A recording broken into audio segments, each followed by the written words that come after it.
Hello, and thank you for tuning in to the Flatirons Syndicate Motorsports Podcast. This show is brought to you by Flatirons Tuning, your source for any aftermarket or OEM Subaru parts. Be sure to check out our store at flatironstuning.com and stay tuned with Flatirons Tuning. Let's do it. All right. Well, welcome back, everybody. This is episode number 61 of the Flatirons Syndicate Motorsports Podcast. And joining me today, we've got Ryan Dussix and somebody who is not Ryan Dussix, but it looks kind of like Ryan Dussix. It could be him. Could be. We have got Brian from iWire joining us today on the podcast. Yeah. So Ryan, we were just as we were kind of getting all set up, you're talking about some of the pictures behind you there. Yep. And I wanted to maybe just start with, iWire. If anybody is not familiar with what iWire is, what is it that you guys do, and kind of how did you guys get started doing all of this crazy stuff that you guys do? So as I was telling you, like the kind of backstory is I'm the least car guy, but I'm a car guy, but I'm just the least car guy, Okay. But in terms of what iWire is, basically if there's a wiring component on a Subaru, we probably have some sort of thing for it. So we got started with doing swaps on old cars like this one, putting new engines in them, doing the harness work for that, and then branched out as we grew into making parts that make your aftermarket addition easier, because almost every aftermarket part you add now has some sort of electrical component to it. Yep. So we make it plug and play, make your life easy, make it work better, make it more reliable. The other thing, probably one of the big things that we do now is just sell basic replacement connectors. Subaru is one of the few companies on the planet that doesn't sell you the individual connector. They only sell you the entire harness. Yep. So if you need a single alternator plug, contact us. Yes. Well, and in addition to that, Subaru has really started to discontinue a lot of stuff, definitely for the GC, and they're even starting to discontinue things for the GD, which means like one of the things that comes to the top of my mind here is the engine harness for the GD, the 2-liter WRX. Yes. So this is the main wire, like all the wiring that goes to your coils and your sensors and everything on the engine. Yeah, Subaru just decided, we're not going to make that anymore. Yeah, we don't. It's outside of the rules, outside of our requirement by law. So we're just not going to make these anymore. So we came in and we make them. So we're out of stock right now. Supply chain issues, I'm sure, as everyone's dealing with. Sure. But we will have them back in stock soon. But we are seeing the need for more of basic replacements. When we do replacements, though, we make them a little nicer. So ours isn't just a stock replacement, is a stock replacement with some upgraded materials. You can route it a little nicer. We don't get crazy on those because it isn't necessary, but we do upgrade them so that they're kind of iWire spec'd. Okay. And it cannot be overstated how important or how cool it is that you actually have the right plugs. Because I mean, we've all done it. We've all been there. Like something happens, like the clip breaks, all of a sudden you're not getting a good connection. Like, you know what? I'm gonna solder these things together. And so you cut off both plugs and you solder together, and you're like, this is never gonna come back to bite me. And then you're doing something where you take something off and it won't come, and then you're these stories hurt my heart. Yeah. I hear them all the time. I hear shops are like, oh, I've got this bundle of harnesses in the back, and I'm going to go send one of my guys to spend half an hour to track down a junk plug to replace the junk plug I already have. And it makes me cringe every time, or use zip ties. And we don't have to do that. Please don't do that. Well, you're truly doing a service for the Subaru community by just making the plugs available. It's like, you broke this thing, just replace it with the right one. Yes, please. It's really easy. We have lots of guides on how to do it. We sell the tools to depin it and replace it and connect it. We really try to make it so that anybody can do it, and we give you the resources and the tools so you can make it happen yourself if you want to. Which is awesome. Yeah. Now, I want to touch on what you said about swaps, because you kind of went quickly over it, but because which I understand, because this is just this is normal for you. But like what is normal for you, what you guys are doing every day, is like most of us enthusiasts, this is you deal with our worst nightmare every day. Like that is what you punch in and do every day, because what you're talking about with these swaps is you take a generally speaking, a non-turbo wiring harness, which is like every wire in the engine bay. Then Yeah. you take a turbo wiring harness, every wire and sensor and everything that would be in that normal engine bay, and you look at all this crazy spaghetti with colored wires, and you go, Yeah. you know what? I can put these two together, and I can make this work. And then somehow you do magic, things happen.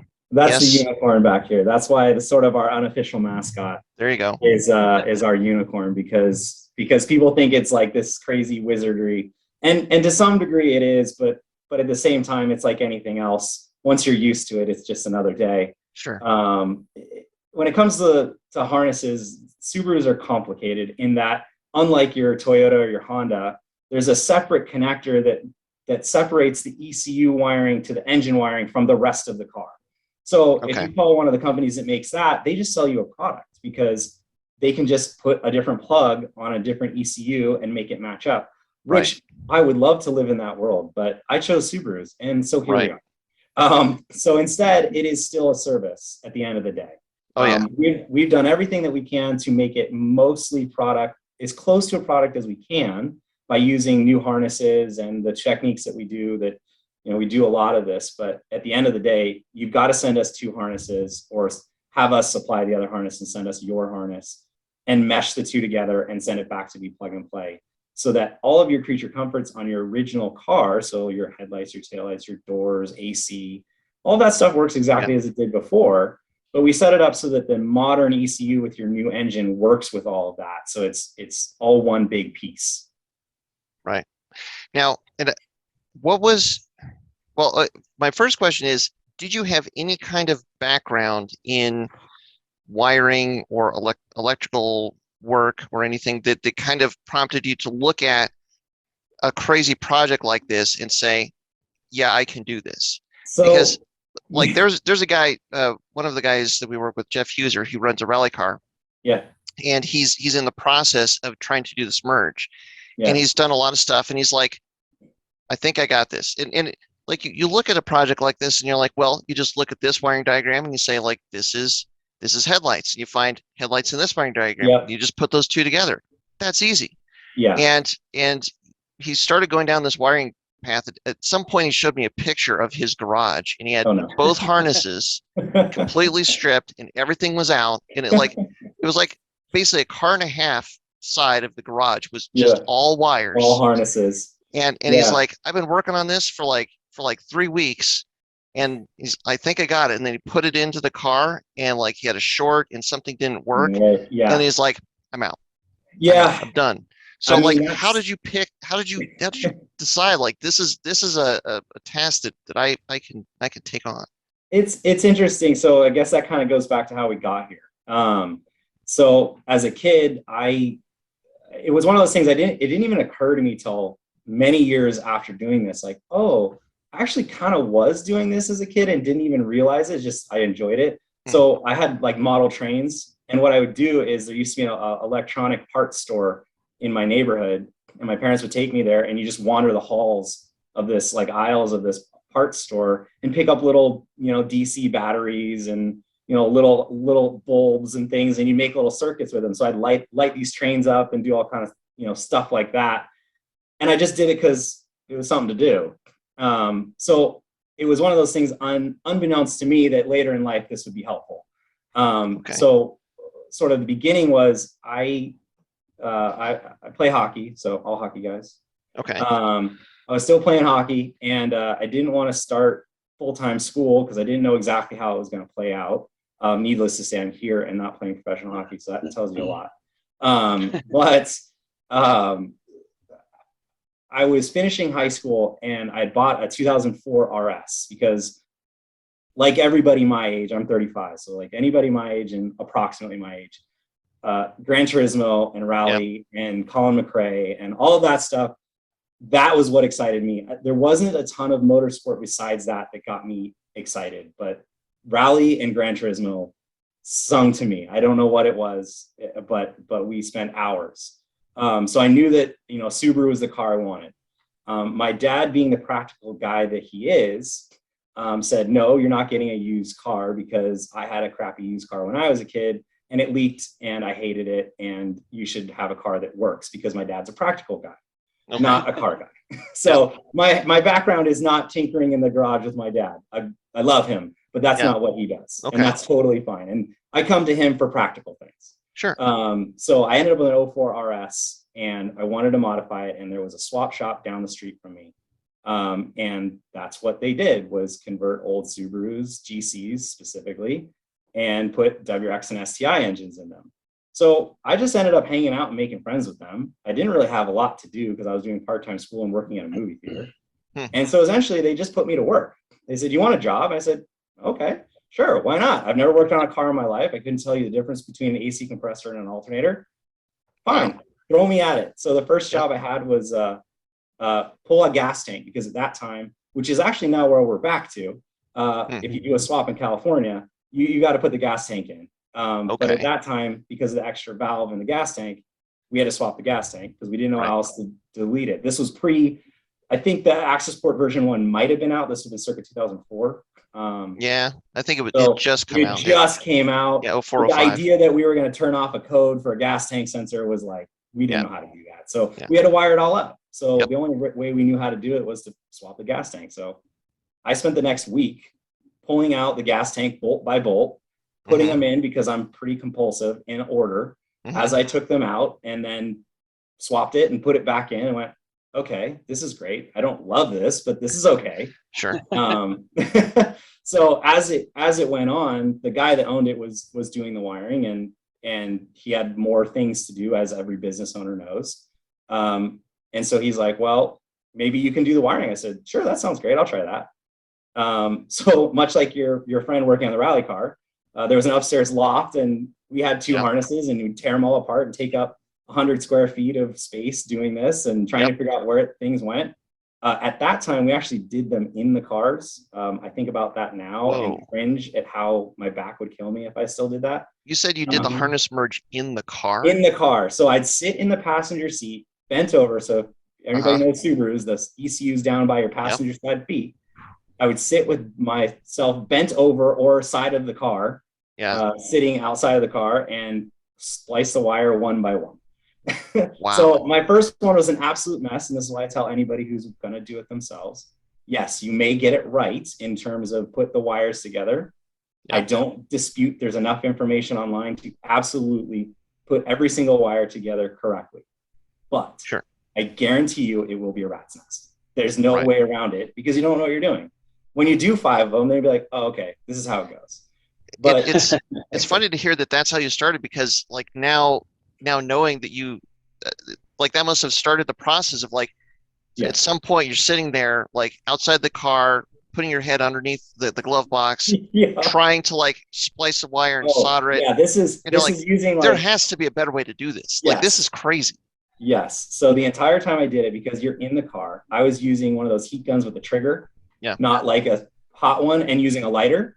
That's how those were done back then, because we didn't know any better. And we were afraid to melt the car down. So the things that didn't stay hot were safer at burning the car.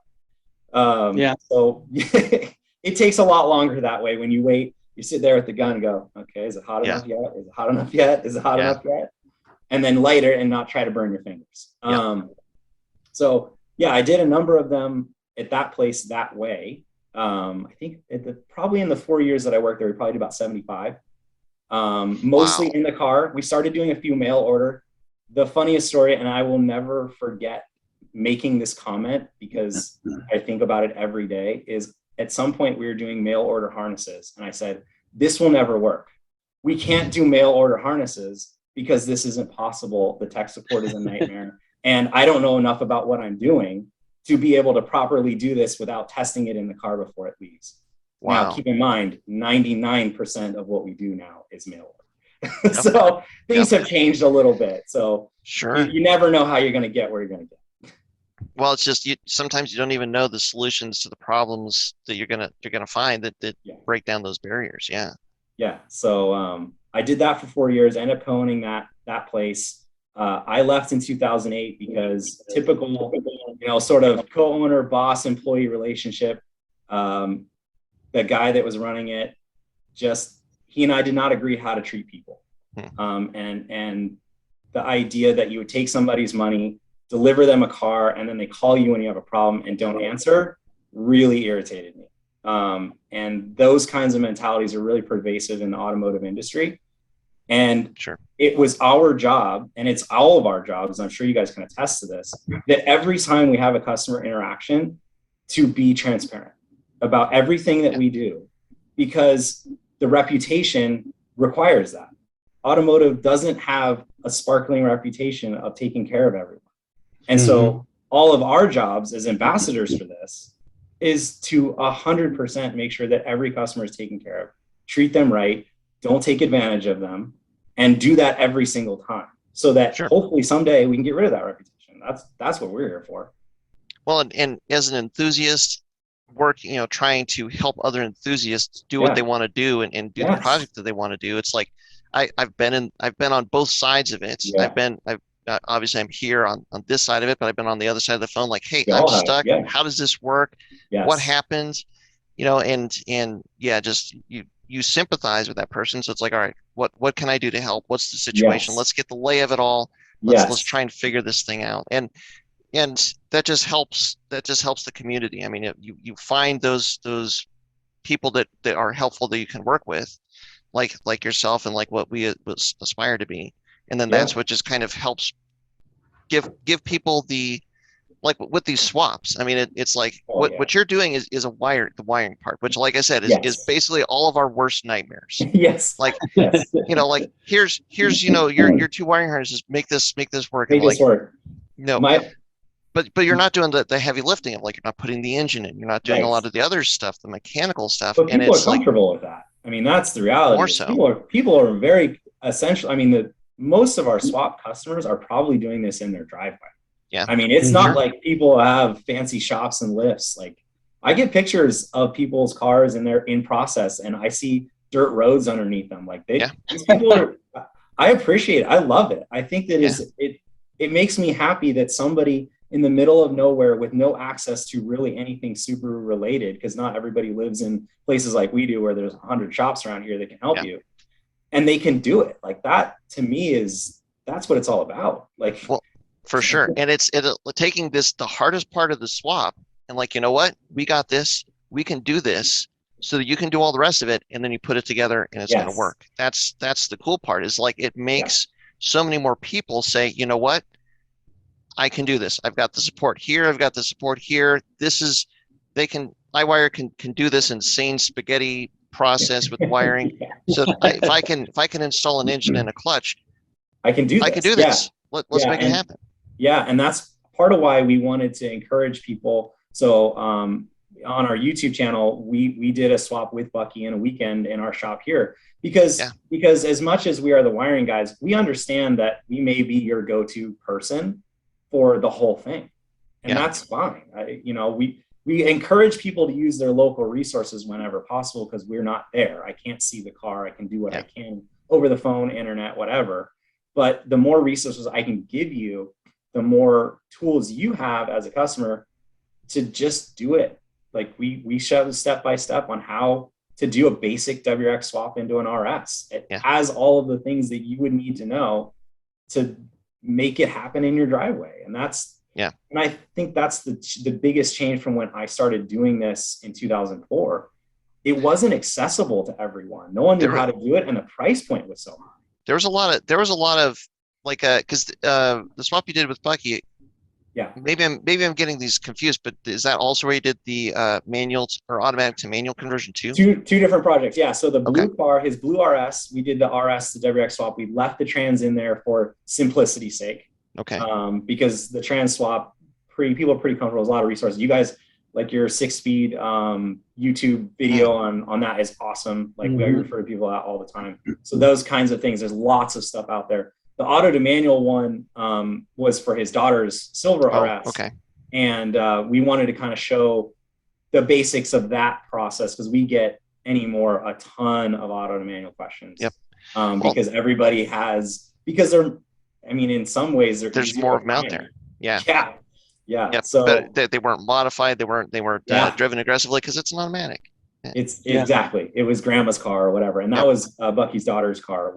Grandma had it sitting in her garage. She bought it as a birthday present for herself, or I can't remember, for like college graduation or something. I don't remember. Right. It was something to the effect of, grandma's car sitting in the garage, and it was beautiful car to work with. There was a shop in Denver that did swaps, and they had all this stuff figured out, but like they were not transparent with what it was. Like that's it way back at the very beginning, at the very origin of this. Like that was one of the things. Like you figure out the harness merge, you figure out like how to do these like manual or automatic to manual conversions. They didn't want it. They wanted to keep all that information to them, which, to be fair, like if they figured it out, that's totally understandable. So okay, well, you want this done, you got to bring the car to us and we can do it. Like if you can't figure it out, well, bring it to us and we can do it. But again, for the enthusiasts, as time went on, as more people figured it out, like it's just helpful to get all of the information out there as much as you reasonably can, so that like whoever wants to do this project, you've got the resources to do it. Yeah, absolutely. And for a business, it's tough. It's a double-edged sword, right? Because we all want to be transparent as we can, like we talked about earlier, and help people wherever we can. But at the same time, I got to pay the bills. I got to pay rent. We all, like I can only divulge so much. And there are plenty of people online that are reasonably adept at this that can help you and will do it because it's not their job, and that's fine. I get that. But, if you call me and say, how do I do an RS-WX swap? I'm not going to give you the answer on how to do that. I can't. And I don't know that you could. It's like, well, like I don't have 5 hours to do this. I can't walk you through it. And because we get that from time, people are like, I'll pay you to do it. And I'm like, I really appreciate that you're willing to understand my time. Yeah. However, it's way more complicated than that. You can't pay me. And as every probably business owner in general knows, tech support is not their favorite part of the day. So if I'm doing that, like I'm happy to do it for customers. Like you've paid good money for us. I will be there wherever you need me. Right. But if you're paying me just to do that, I'm not going to say yes to that. Right. Well, and it's like, it doesn't make sense to like, if you like what you've done, like with the harness merge, it's like, okay, well, what if it was like a $500 subscription fee, and then you would spend 4 hours or 5 hours on the phone with them, walking them through everything. But then you're doing that over and over and over again. It doesn't make sense. It's like, okay, well, we'll just do it for you. You send it to us. You don't need to know all of the ins and outs of how this sausage is made. Just send us the harnesses. We'll send it back to you, and then that lets you refine the process. And so I'm sure like now you're more efficient. You probably have really good testing processes. And so now like everybody wins. You've refined the process. You have a way to really reliably do the swap, and then the person wins because now you get this harness back that it's plug and play and everything is tested. That's why I tell people, I'm like, you don't want, when you're making that much of a change to a car, having more variables. Eliminate variables. I mean, that's especially anything that we're doing here. Let's eliminate the wiring as a variable when your car doesn't start after the swap. Like that's the reality of if you send it to us. And I never will assume that we didn't mess up until I can prove to you that we didn't mess up. Sure. I pretty much guarantee you we didn't mess up, but I won't, but to the transparency point, I will work with you to show you, if you don't believe me, that it's not us. Right. And that's part of our job, is to help you with that part. And you've spent, generally speaking, a fair amount of money, especially as an overall budget of your car. We're probably a big chunk of the swap cost. I get that. And what we do, I want to make sure that people understand that we're here to help. Sure. But I do request that people attempt to try it on their own first.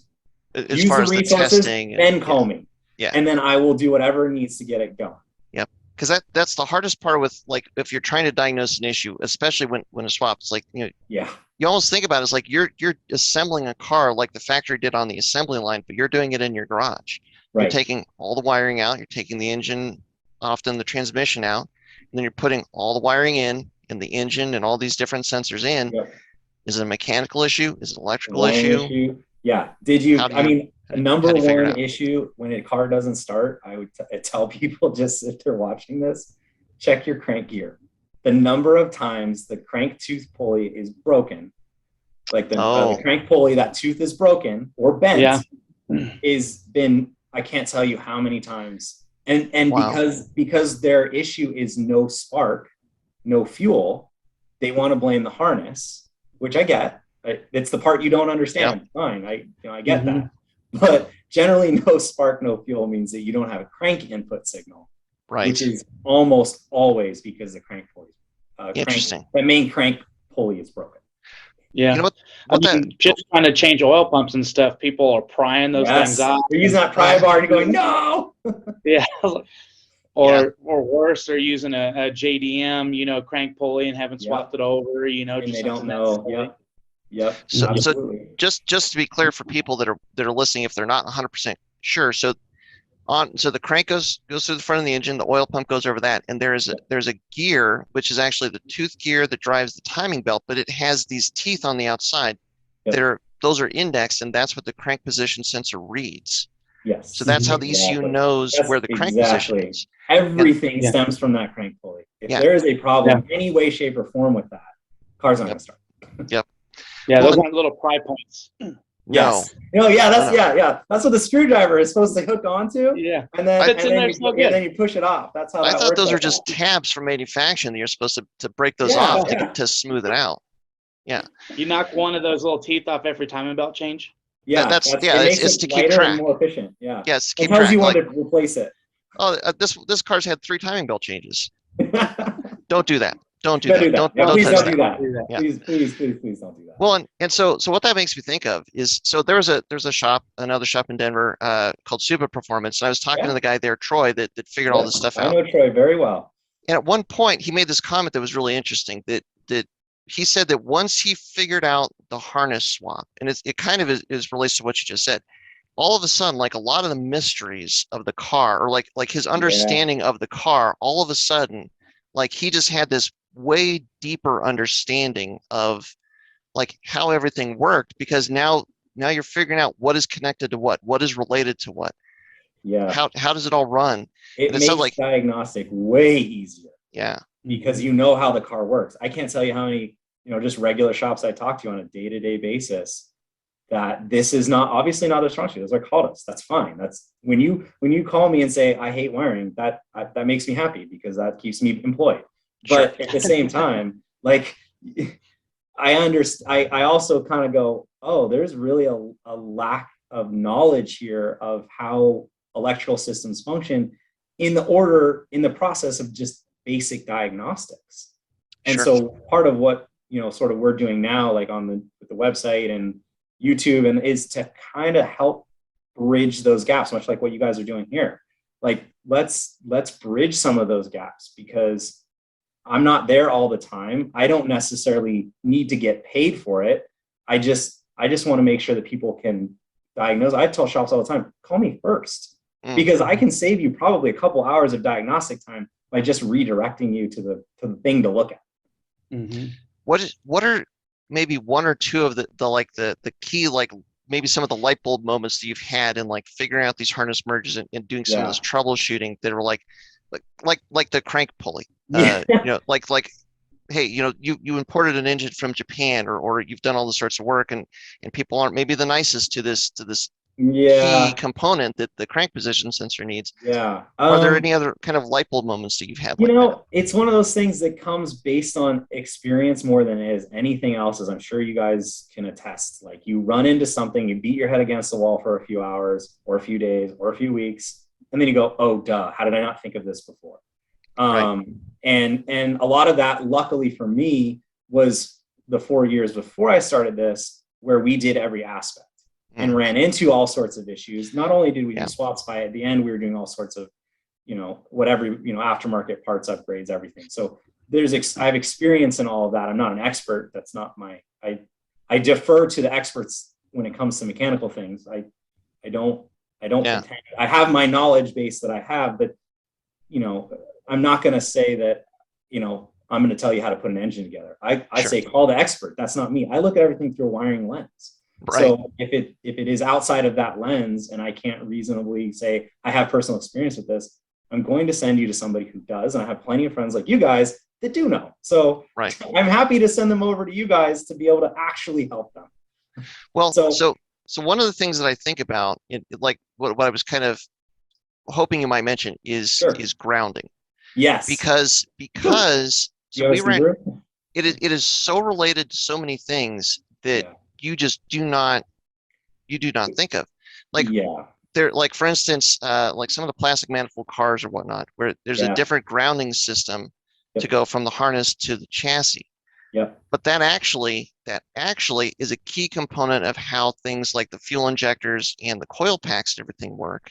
But you Yes. wouldn't think about it because like, oh well, like you kind of picture, well, this is the wiring harness and it connects to these things. So that's it. That's Like it. That's all there is.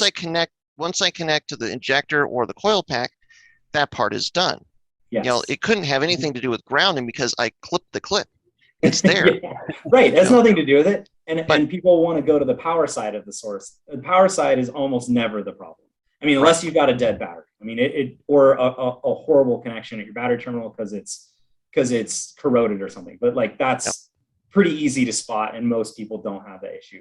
So to your point, like one of the things that is really important in this regard with the grounding is that your ECU is grounded based on the intake manifold. But your intake manifold is not naturally grounded that well.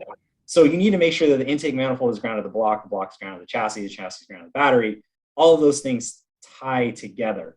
One of to your point of specific things that we found is when people put in the like TGB spacers, like phenolic spacers, those are not metal. They're plastic. Right. And what we have found is that you can have all sorts of wacky issues. You think, okay, it's still touching, but the extension bolts that are used a lot of times, they're coated. That coating is generally not very conductive. So you've lost what you think is there because you're like, okay, the bolt touches the TGB touches the block. But if that bolt doesn't conduct very well, you have all sorts of wacky problems because effectively your intake manifold is not grounded. People have cars not starting is the most common in swaps. We see it all the time. You can also have scenarios where sensors just act funny. Air fuel ratios are off. Idle is weird. Like if you just have some sort of basic funky problem, my first recommendation always is to make sure the grounding of your engine is good because it comes back to eliminating variables. That's what we do here every day in terms of diagnostic. Don't throw more variables in it. Don't change parts, eliminate variables. And the number one variable, in my opinion, because I've looked through a wiring lens, is ground it. Yeah. You've got to ground it. If you don't ground it, then you've got nothing because people forget it's a pathway. It's water. It's flowing from the positive to the negative. If you don't have an endpoint, it doesn't flow. What's and weird stuff can happen to grounds. Oh yeah. Like, you know, like I've got my car on the lift and we're going through a couple things, like nothing engine related at this point, knock wood, thank goodness. But like grounding wires, a lot of times they're exposed. They're not wrapped or anything like that. If you've got a car that is like it's driven in all seasons, it's getting wet, you get snow and they put salt on the roads and stuff like that, that grounding cable can corrode. Yes. And if the grounding cable corrodes, like kind of like what you're saying with the phenolic spacers, all of a sudden that connection is not as good as it should be. Yeah. I can't remember exactly what it was on, but it's something where a grounding cable, it looked good and you gave it a little tug and it just disintegrated. Well, and that's the people don't, that's the thing that is like just sort of tangent, but related here is like people want us to repair harnesses sometimes. And a lot of times I tell them I can't repair them because I don't have the car here to be able to properly diagnose it because I can only see what I can see. But a lot of times, to your point, what happens is, let's say you got in like a fender bender and somebody bonked, a corner of your fender and the wiring looks to be intact, but the jacket on the outside is intact, but the wire inside is broken. Yep. I really can't tell that without checking every single wire. And even sometimes if I'm just doing a basic continuity test, it'll show good because a couple strands are touching. But as soon as you try to run any current through it, it's not going to work. So if you run into those scenarios, you've got to it gets really crazy. And the other one I'd say is in common like that is any car with AVCS, you will see that there's a ground strap from the block to the chassis, especially on the dual AVCS cars on the exhaust side. To your point about rust and corrosion and salt, that bottom side one is a steel braided line, but it does wear out because the engine's constantly shaking. It vibrates and it breaks. And when it does break, you have weird AVCS problems all the time. Because of that. So anytime you have something like that, comes back to grounding, check it. And if you have a dual AVCS car, check the exhaust side. I want to say one of my friend's LGTs I was working on, like an 05, had a ground strap from the chassis going to the heat shield on the header. Yes. Yep. And I was Same like, idea. Oh yeah. how stupid is that? I know it doesn't. I agree. From the out. heat field, doesn't make a lot of sense to me. To the block, yes, but I mean, Subaru has their logic sometimes. I mean, I come back to, you know, there's a blend, right? Everyone wants to say they're doing it because it's the cheapest way to do it because they're a manufacturer and they're made to make money. I get that, but it also has to work under any condition. It has to work under, you know, at least 10 years and 100,000 miles realistically, right? Yeah. Something in that ballpark. So it has to be built in such a way that it should survive. Not always, but more or less. So you have to look at what they've done and at least appreciate it from some perspective to say there was logic behind it. Whether or not it's the logic that is applicable to this situation, I don't know. But you have to at least look at it and try to go, what were they thinking? Why did they do it? And a lot of times they will seemingly put a lot of connections to the engine. So like some of the AVCS cars, there's connections to the valve covers. Yep. The header one, I don't remember that one, but like there's one on the back to the transmission. And I know there's the one that goes from the pitch stop mount down to the trans, and that was actually really important. Speaking of real life examples, I've had multiple texts tell me that like so not uncommon. Somebody's dropping a transmission, doing a clutch, whatever, forgets about the ground, drops the transmission, snaps it. Yep. Whatever. Whatever. What could that possibly do? Puts the transmission back in and all sorts of electrical gremlins. Yep. I actually had a car without that strap. This is a million years ago now, but we were priming it to get it to start. And the ground circuit must have gone through, I want to say it was the clutch master, because you could actually feel the clutch master cylinder heating up because it was absorbing some of that current. And to your point about electrical systems finding ways, like modules are a really good way. If you have a problem, it's going to find its pathway to ground. That's what it does, right? So if you have a electronic module, that's a great way for it to backfeed and find ground through a module. So you get weird things happen. Primary example, people call me all the time. I have a 2-liter WRX. And the car is on with the key off.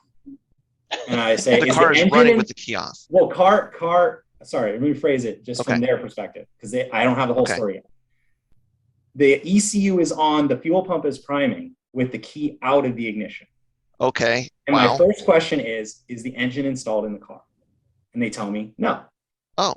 And so what happens is, as a byproduct of what we're talking about, the engine grounding on the 2 liters specifically, if the engine is outside of the car and the engine is, and therefore the ECU is not grounded, it finds another pathway for grounding and ends up backfeeding the fuse box and turning the car on, including priming the fuel pump with the check engine light on with the key out of the ignition. Wow. That's how, so people are freaking out thinking the wiring's wrong. And my first question is the engine in the car yet? No? Okay, then wait.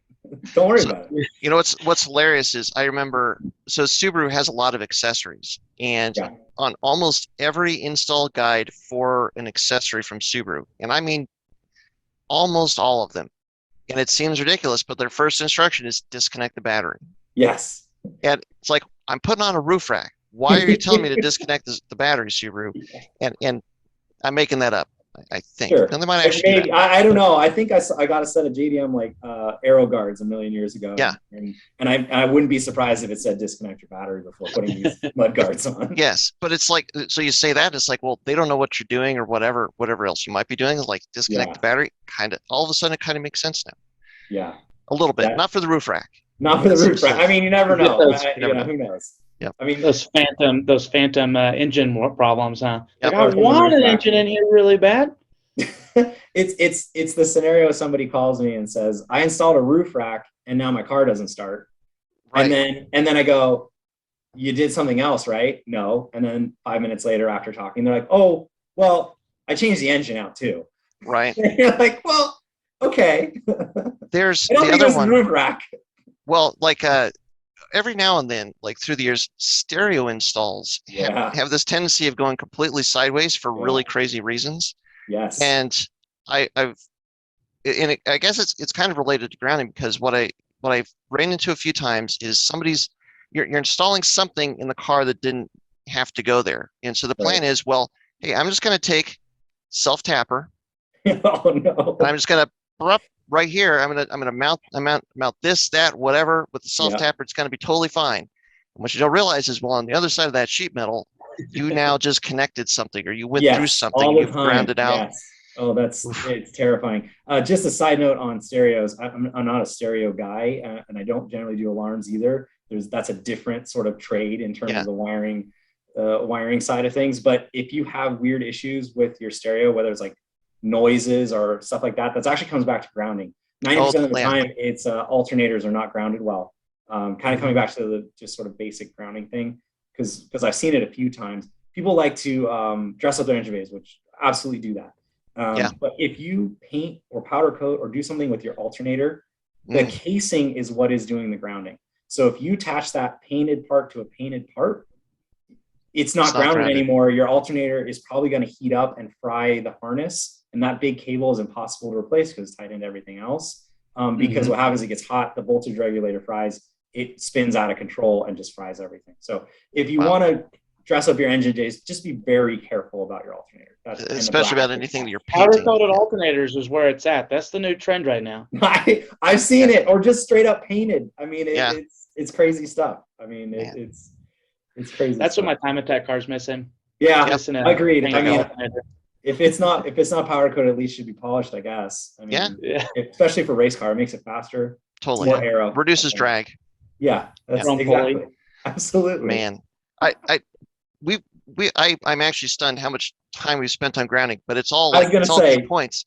Yes. But there's one other thing that I want to throw out there and see if you've run into this, which is the relationship in grounding between sensors and things like injectors.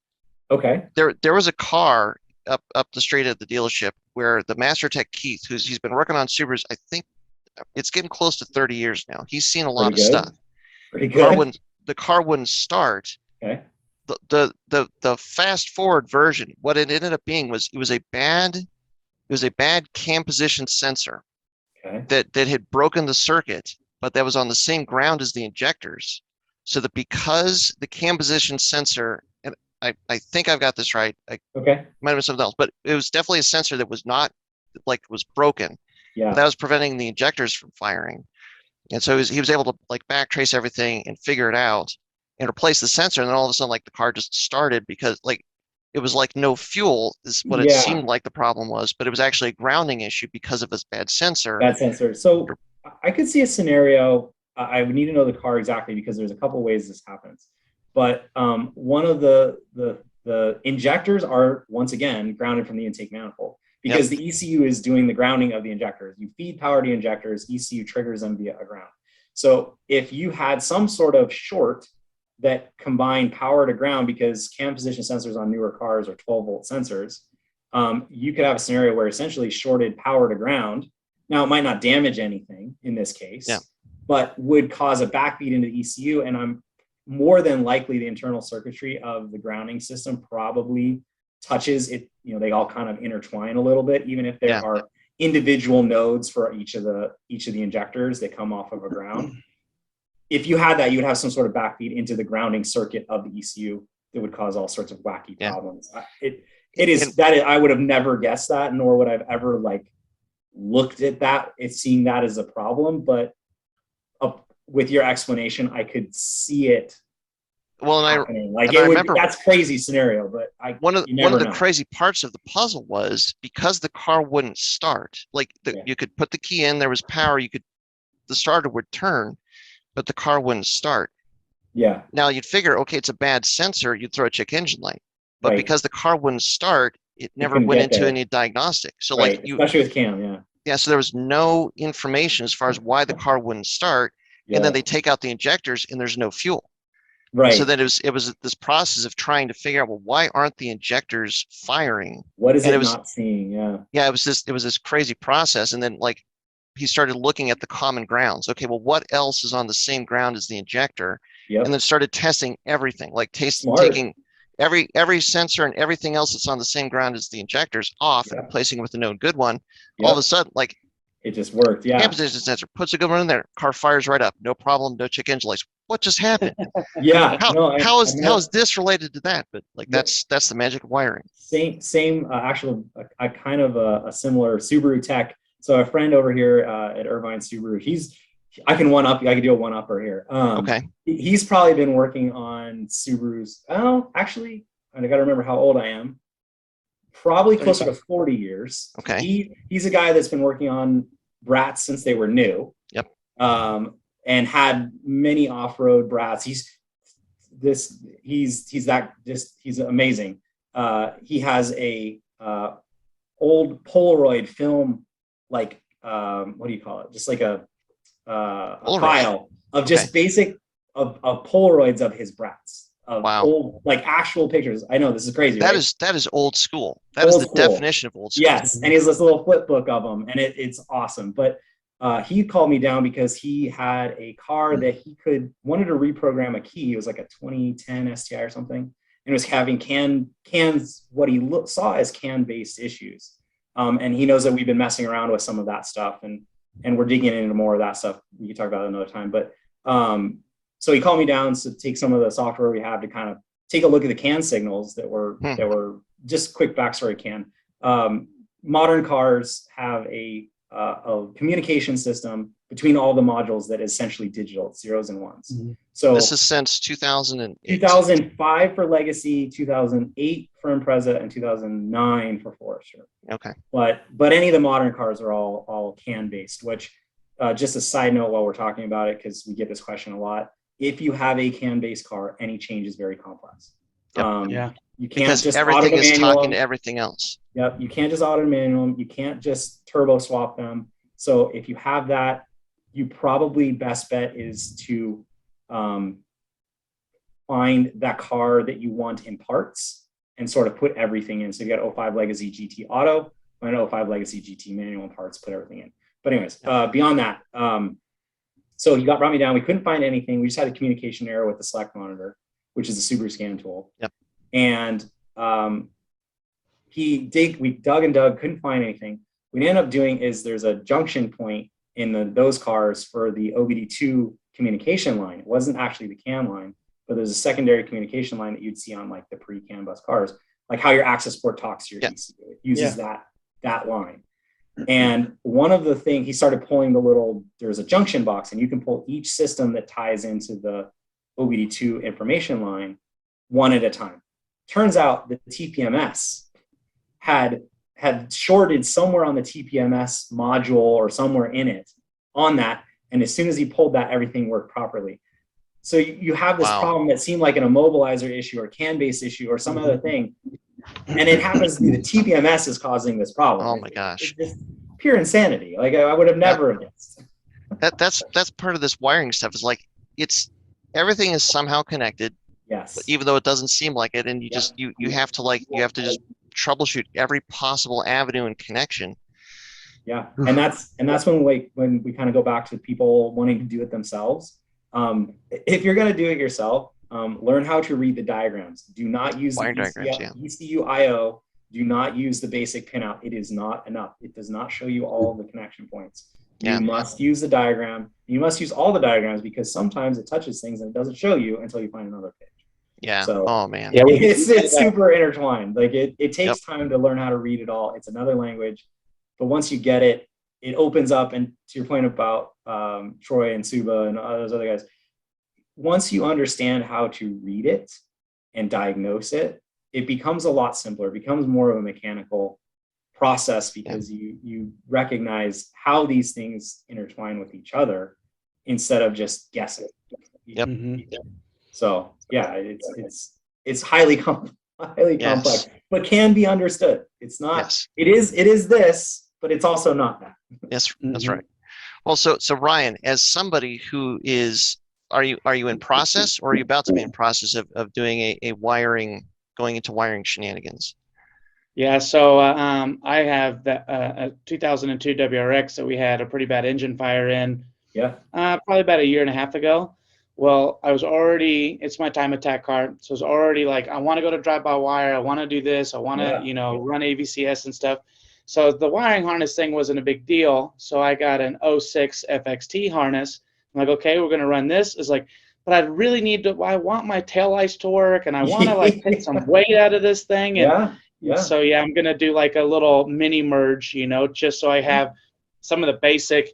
I mean, my time attack car doesn't need headlights or anything, but it needs a tail light, like just the basic stuff. So we actually get this a lot these days. So I think one of the things that maybe the number one thing that I would tell people in terms of any sort of changing of parts, please know what engine that you have. They're not all the same. An EJ20 is just a 2-liter. That doesn't mean it's turbo or non-turbo. A 25 is just a 2.5. Like, you must know where it came from, because there are so many variations of this EJ, even though we want to be like, it's all EJ, it's the same thing. It's not. And so know what you have or know what you're looking for before you buy it, because you might be in a situation. So like, let's say you were in a situation there, Ryan, where you just wanted to put in a new engine because it blew up. Not that you had the fire and other issues, like you have a bigger picture, right? But let's just say you wanted to replace it, and you bought an STI engine thinking, I'll just bolt this in. And it's just not the reality of it. The way that the information is passed from the ECU to engine is so different between a 2-liter WRX and a drive-by-wire STI. You can't just do it, and you can't just go back and forth. One of probably the most common ones that we get that I hate to be that guy. We kind of joke that we're like the wet blanket guys, but kind of sometimes we are. We call it ruining Christmas. Oh, ruining. That's a better way to put it. That sounds better. Than wet blanket. But I bought a JDM STI to put in my US STI. Yep. Yeah. And those platforms couldn't be more different. Yeah, cam position sensors, crank position sensors. Yeah. So anytime you're looking for a engine replacement, please start with 2 of our blog posts. One of them is the engine identification one that shows you how to identify these engines if you don't know what it came out of. And number 2 is, it's called "My Engine Blew Up, What Do I Replace It With?" Because it finds something that is compatible. Coming back to the sort of 16-bit WRX, so 02 to 05 WRX, we refer to those as 16-bit cars because the ECU that came with them has 16 bits. It's how much data can be processed at any given time. And the ECUs for those aren't as how do I put this? Advanced. They don't have the processing power.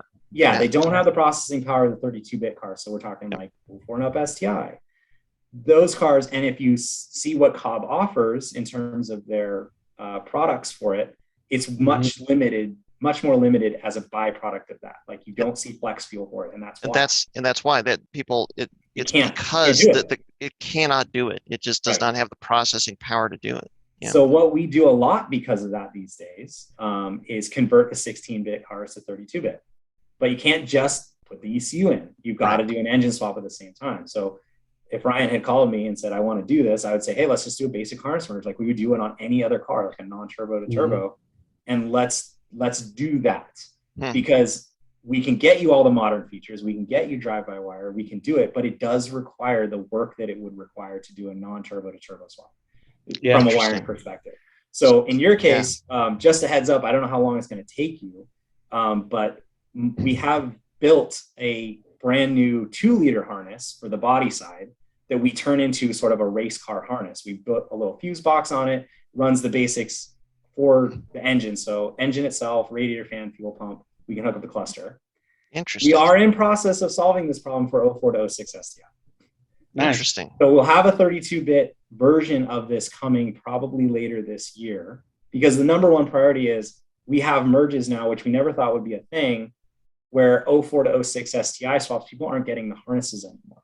It used to be that if you did that swap, you were probably getting the entire car. You got everything you needed. And more often are we seeing people getting just the engine. And I can't get the harnesses as much anymore. So we're this is what happened with the 2-liters as well. So we're just kind of working our way forward. So the next one would be like an 04 to 06 STI. So we could build you a basic quote unquote race car harness that runs an OEM ECU. And then if you wanted headlights, taillights, and doors, you can figure that out however you want. But it's something, you can get it running now. And then when we have it, we can always talk. But it's something that's in the pipeline for things to come.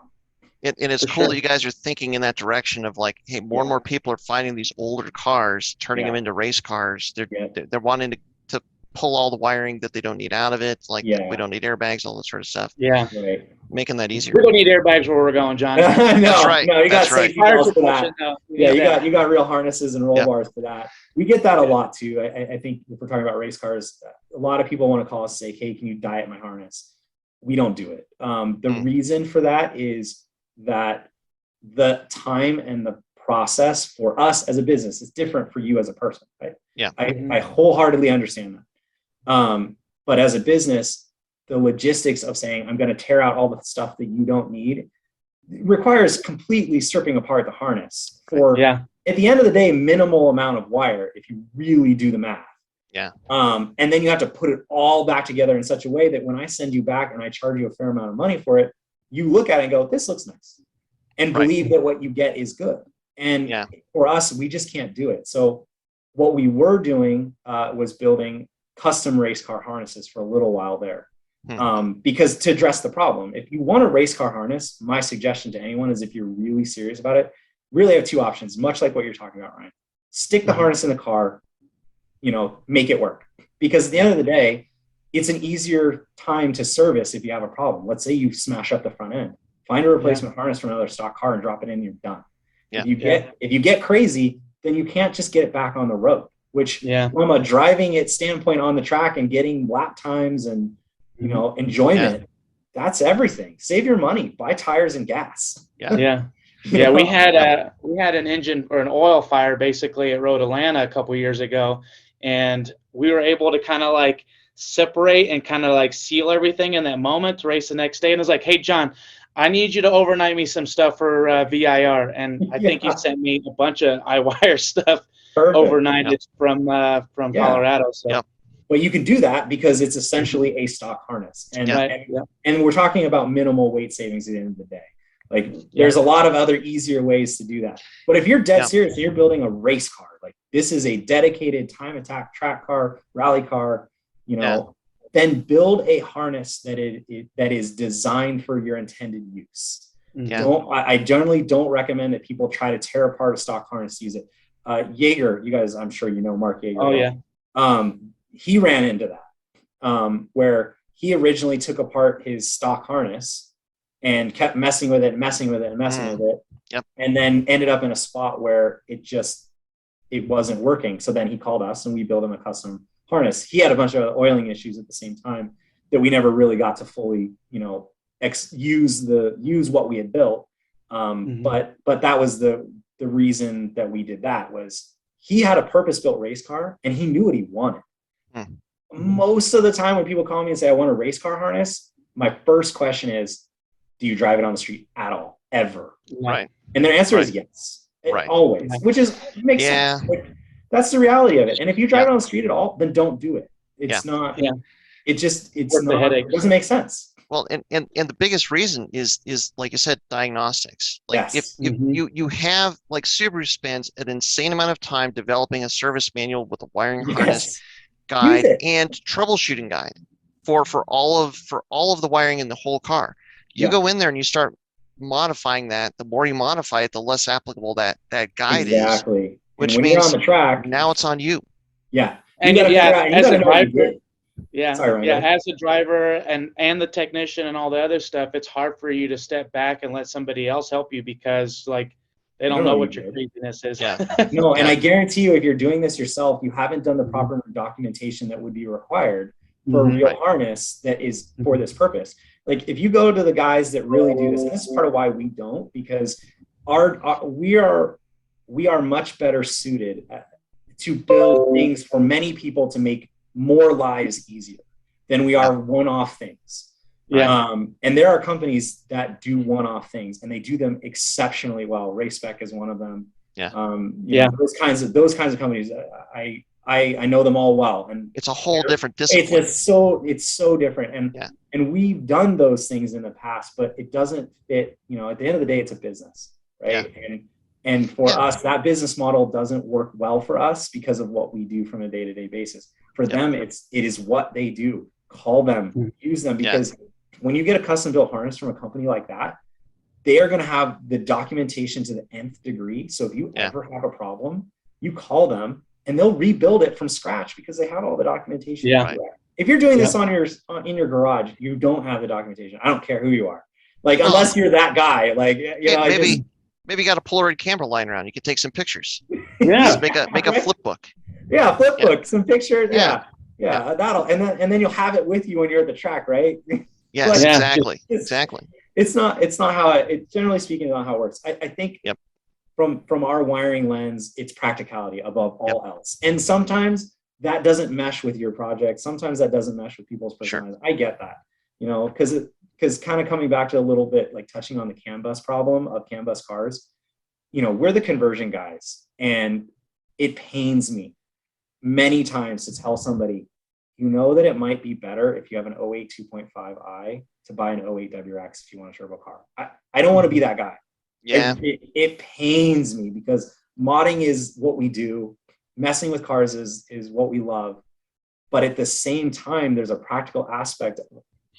Well, and everything got more complicated. It's so complex. And we're working on solutions. But at the end of the day, most of our solutions for those cars are going to be for cars that already have turbo engines in them. Yeah. And because the reality of changing them around at that point is so complicated. Like, the exception to the rule, so to speak, is like this car where we had the 6-cylinder in it.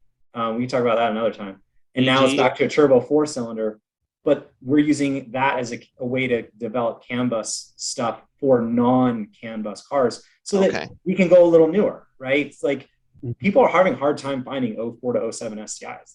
That there's not a lot of those out there. No. You know, and they're expensive. When we first started doing this, an 04 STI engine alone was like $5,000.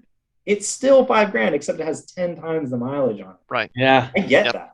True. So potentially providing a solution for that is something, you know, we're working on that is purely, sort of disclaimer here, purely dependent on whether we can get this car through bar. Okay. The California bar. If people don't know what California bar is, it's basically a process for making a different engine that came with your car legal by the state of California. Right. So basically everything has to work. Like everything has to work. And if there's a reason that we can't get it through bar, then I can't offer it to the end consumer because of the world we live in today. And that's fine. Yeah. But so those people that are waiting, I apologize that you're still waiting for it. I don't have an answer. That is a complicated process. So we'll just have to be patient on that one. Yes. So so Brian, we've been going for a little bit. Yeah. There's two more things I want to touch on. Yes. If you've got a little bit more time. I've got as much time as you need. Perfect. The first question, it's kind of back like two steps, but about wiring and grounds and all this stuff. I wanted to touch on fuel pump wiring. Yes. Because this is something that was like, it did not exist for a long time. No. Fuel pumps, there was not very many options. Yeah. Then in the last like 4, 5, 6 years, all of a sudden, like now there's a ton of big fuel pump options. Yes. But you change the fuel pump to that degree, then all of a sudden, like other things have to change. And one of those things is how do you get power to the fuel pump? Yes. So you guys have a lot of really good solutions for it, but can you talk about kind of where that came from and what kind of the key pieces are? To your point, when I was doing this initially, we just put an AEM 340 in it or whatever equivalent at the time, Walbro 255, whatever it was. Yeah. And drove it. It was never an issue. But at the same time, 400 horsepower at that time was a lot. Yeah. I remember building our car we built. It was 450 horsepower in like 2005 or 6, and it was like, oh my gosh, look at this. That's every day now. That's different. Right. But the requirements for fueling are so different when we're talking about 4, 5, 6, 700 horsepower cars. You can't reasonably expect to upgrade literally everything else in the car and be like, yeah, stock wiring is fine. It just we've upgraded everything else. We have to address this as well. So. There's a couple things that we, as a byproduct, we kind of got into this because people started asking. They said, you know, people are hardwiring this, but it's kind of a pain in the butt for us to do it ourselves. You know, do you have an idea of a solution? So this is, you know, a couple years ago now, and we started figuring out what might be the problems. And we've done a ton of testing on this too. Real quick there, can you just define what hardwiring a fuel pump is? Yes. And I think there's a couple different ways to approach this. So it comes, the term hardwiring, from our opinion, comes from the idea that on a factory turbo Subaru, there's a fuel pump controller. So that module is there to regulate the fuel pump from low to medium to high, because at idle, you don't need as much fuel as at full boost. Right. It keeps your fuel temperatures down. It keeps fuel economy better. It keeps your fuel pressure from being getting way out of whack. So it's a great, great, great tool. The problem lies in the factory setup. They actually step down the voltage as it comes out of the controller. So the idea of hardwiring it came from essentially eliminating the factory fuel pump controller and giving your fuel pump as much power as you possibly can so that it can flow what it was designed to do. But the problem is, before, people were just eliminating the controller. There's a couple issues with that. Number one, in my opinion, is safety, because most people weren't using the fuel pump controller to turn on and off the pump. Right. They just eliminate it. So the key on, pump on. Let's say you get in an accident. That fuel pump's still running and potentially fueling a fire, which is and at full capacity. Yes, at full blast, no less. So we need to keep the fuel pump controller in play for safety. But from a more practical perspective, because people are like, well, I don't care about that. Fine. It comes back to our practicality, right? Right. Fine. You want more power. Fine. I can also roll with that. So what we do is pull the power out from going through the controller. We only use power to supply the controller to turn it on. We pull power directly from the battery to run to the pump, because the thing that I think is a little confusing and a very typical Subaru thing to do, which is everything is ground side switched or controlled. The fuel pump, low, medium, and high and on off, is not power turning on and off. It's ground turning on and off. And that's what the fuel pump controller does. Yeah. So this is why ground's important. Ground comes back to, grounds are everything. Reason. Grounds are everything. Yeah. So what we do is we run power direct to the pump. Now we understand that because current still is flowing through the controller, we're not getting the most out of the pump we can, but we're still getting way more than we would have. Our sort of basic calculation is you're going to get probably conservatively 20% more fuel by just upgrading with our hardwire kit. The wire. Yeah, because your pump is a 340, but really it's only running at like 280 max because of the way the controller is set up. But what we also do is address the ground side by beefing up the ground, shortening the circuit, which are two ways to get more current to flow with doing nothing else. So that's sort of the hardwiring thing is we need to get power direct from the pump so that we get more voltage to the pump. But we also need to address the ground side, because that's all important as well. So we do what we can to address that. The other thing that we found as part of this is when you do that, you're still dealing with factory connectors. Factory connectors only designed for a certain rating. When you put a 450 and you try to run it through the stock connector, you have a bottleneck. Bottlenecks create heat and they eventually burn and melt. So that's why we've added in the stud bypass kit, which we basically say for all applications, you should be running this. So can you explain what the stud bypass kit is? Yeah. So basically we're taking the power and ground away from the stock connector and putting it through metal studs that you drill a hole in the top of your hanger so that you can get power from the top to the bottom with something that is designed for that kind of current. Yeah. Yeah. And then we still leave the fuel level and fuel temp, depending on your car, in through the stock connector, because that's totally fine. There's nothing wrong with that. And then the other thing that comes with that is, so I think a lot of a misconception, because when you said hardwire, I kind of cringe a little bit in that as a byproduct of having to use the term hardwire, what we sell gets lumped into everything else. And the reality is, when you look at a hardwire kit from other manufacturers that sell quote unquote hardwire kits, what you're looking at is a fuse and a relay. It is, that's it. It is you very have to basic. figure everything else out. Right. And the materials that are used generally are not the quality that we would expect for a fuel system. And they're universal. Exactly. Well, the vast majority of them are universal. Right, because like you said, it's a fuse and it's a relay and it's a bunch of wire, and here you go. Because it's coming with a pump that is a universal pump as well. So it makes sense from their perspective. Why would I bother to make a Subaru specific part when I sell this to GM, Toyota, Subaru, and everybody else? I can sell something that reasonably could work if you knew what you were doing in any application. Fine, I get that. But what we're doing is not what they're doing. We're building it plug and play for your Subaru. You don't cut a single wire. Everything works. And we've designed it all to work together and work with way higher standards and work with things that would stress it way more than what you're going to put in. So it'll handle anything that you throw at it. It kind of comes back to one of the things I wanted to mention in regards to this, and that's the 525 pump. So okay, the Walbro I don't 525. know. Yeah, I don't know what your guys' experience with the 525. So we're talking about the Walbro 525, which is the newer. Walbro 450 was the biggest pump size in that range. And I think this is called the Hellcat pump as well. Hellcat pump, yeah, Yep. yeah. Super commonly talked about as the Hellcat pump. I don't, and this is where I have a wiring lens, and I'm not an expert in fuel pumps themselves, but from our experience, we've had a lot of issues with this pump in regards to Subarus. And the reason is, I think, I could be wrong, and if you guys know more about this, please chime in. The amount of flow depends on the amount of windings inside the pump. So how fast you can spin that pump in that physical diameter. I think they've stressed that to the upper limit of what it can do. So as a byproduct of Subaru, it gets hot a lot. And when it gets hot, it internally shorts. When it internally shorts, it fries your controller. We don't see this on any other pump except the 525. And I think if you look at the flow rates between the 450 and the 525, they're pretty similar, despite it seeming like a big difference. It's really not. And it comes to the sort of the logical next step, which is to say, we at a 450 pump are very confident that you will not have a problem at 450. But if you feel like you need more than fuel than a 450 can supply, then 525 is not the answer. 2 pumps is now the answer.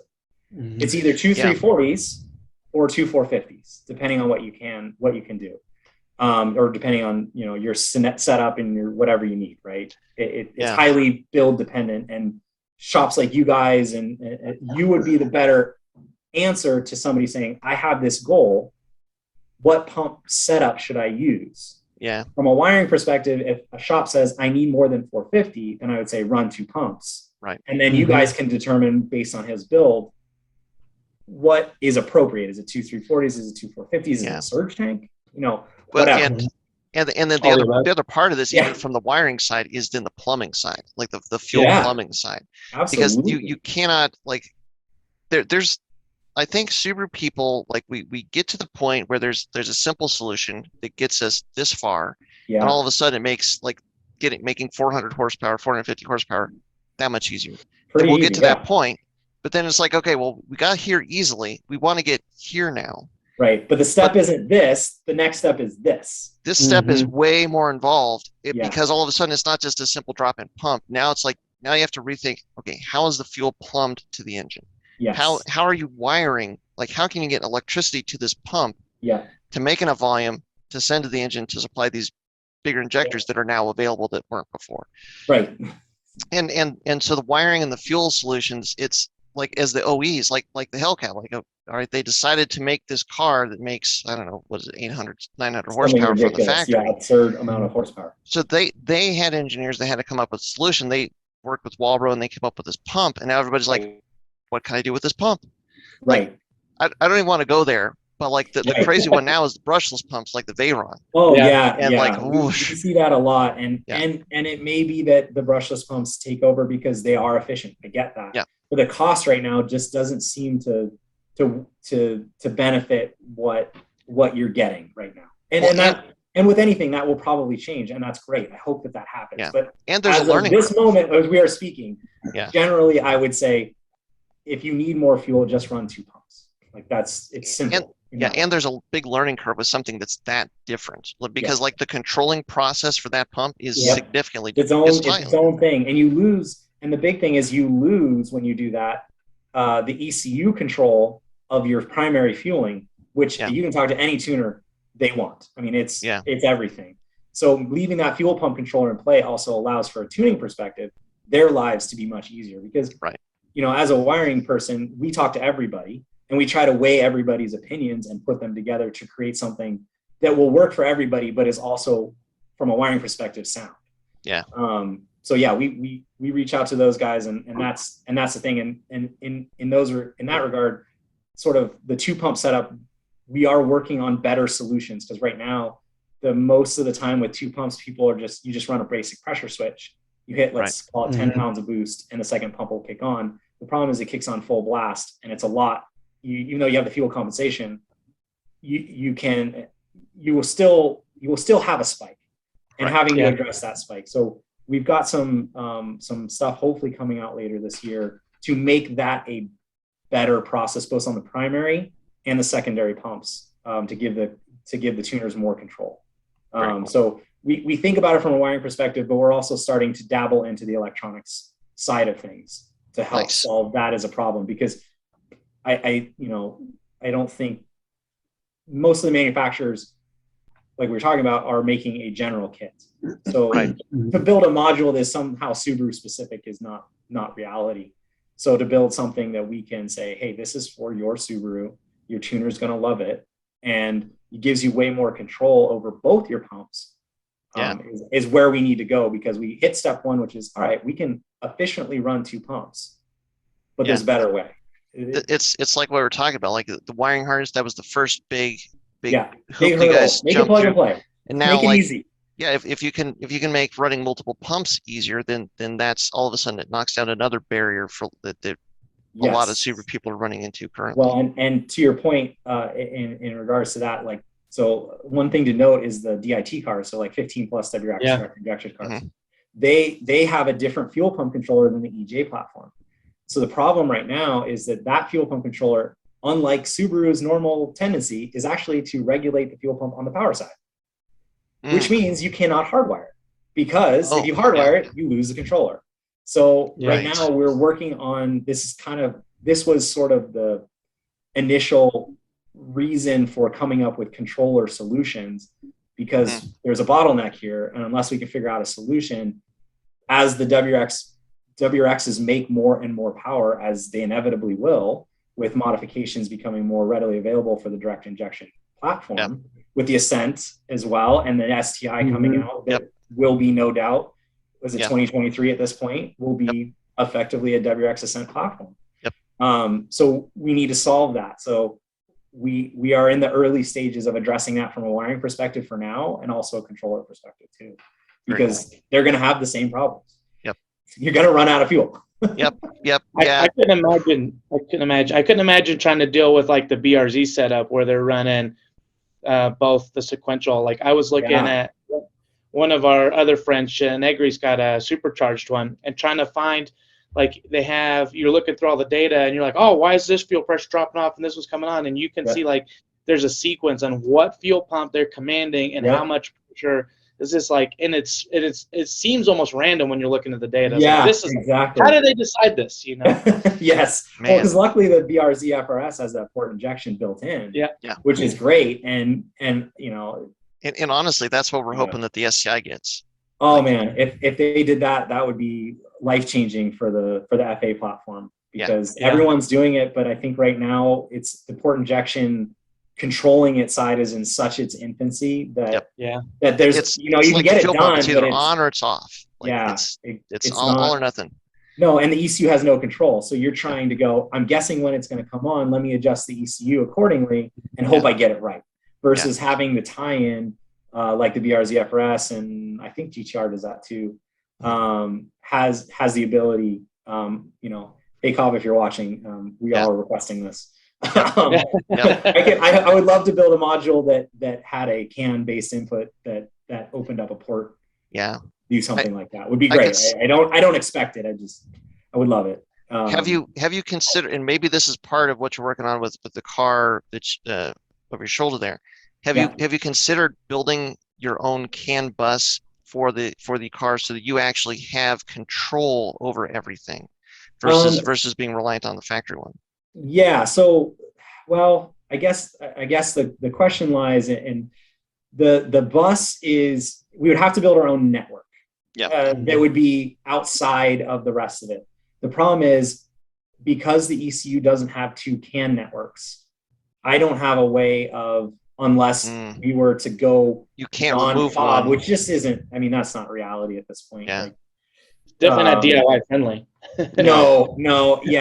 And until you can get a reasonable control strategy for port injection that includes the ECU and includes an ECU adjustment, port injection is going to be very difficult for cars that don't have that built in.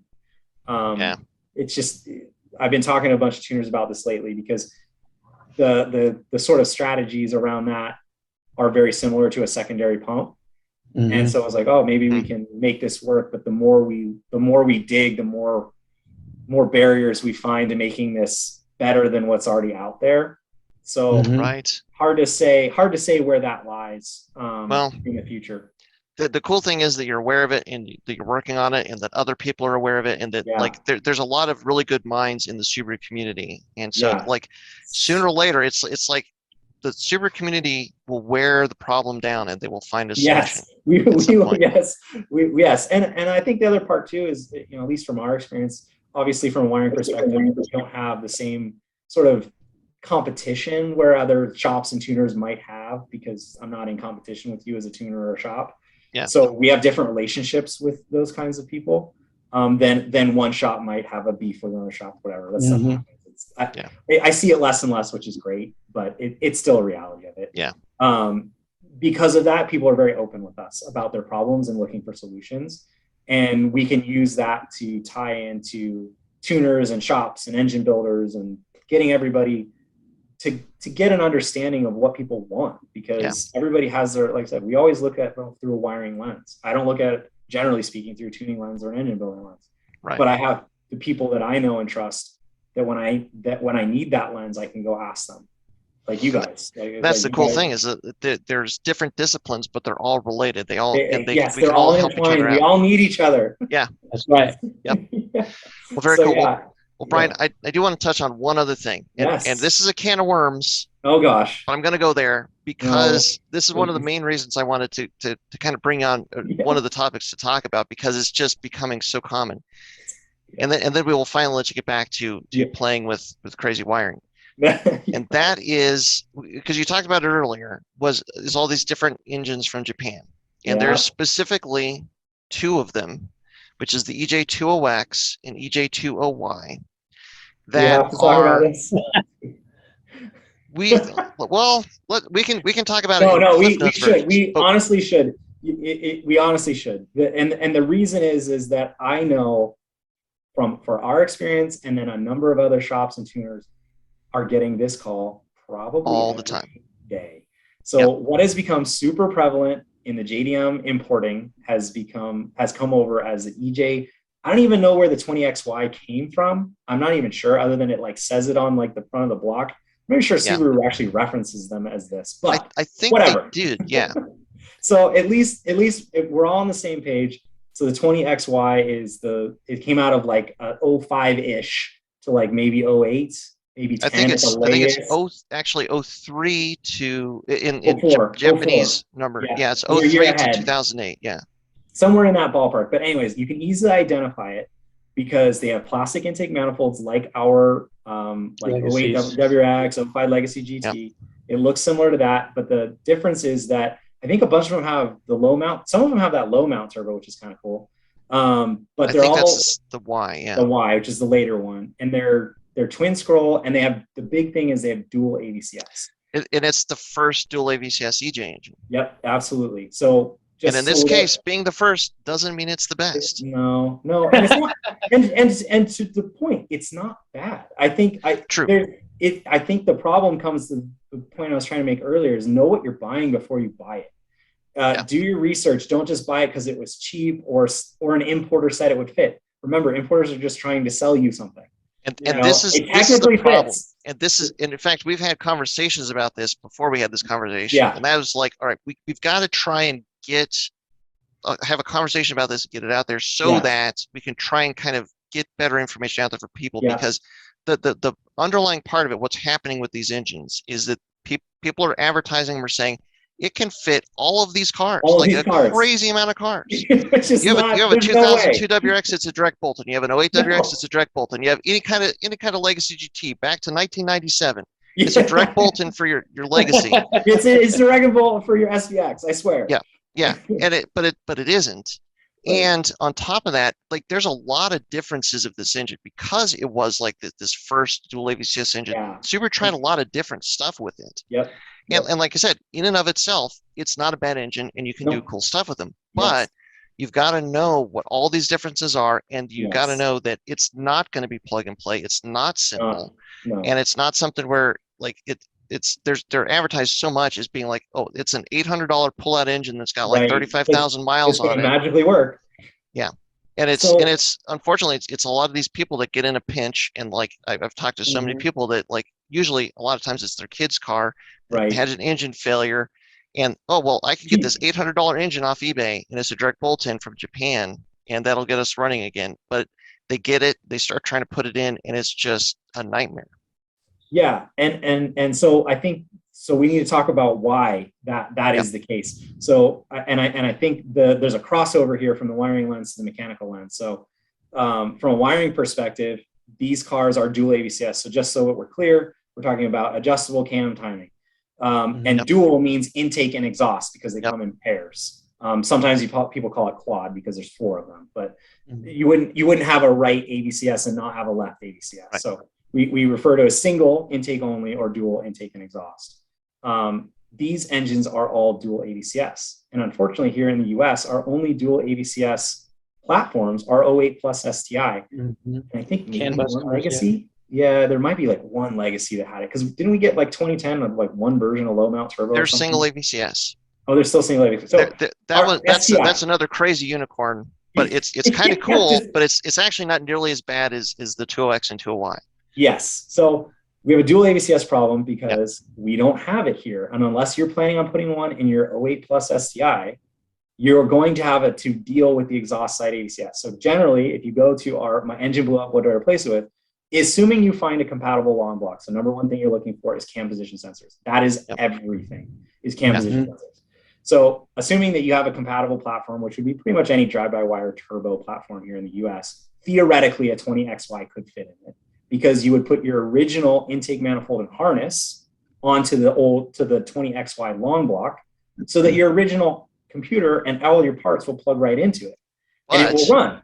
But you have to have an the exhaust US side spec problem. Cams. Well, and you have to have the US spec cams. And to the point from a wiring perspective, I don't have a solution for that.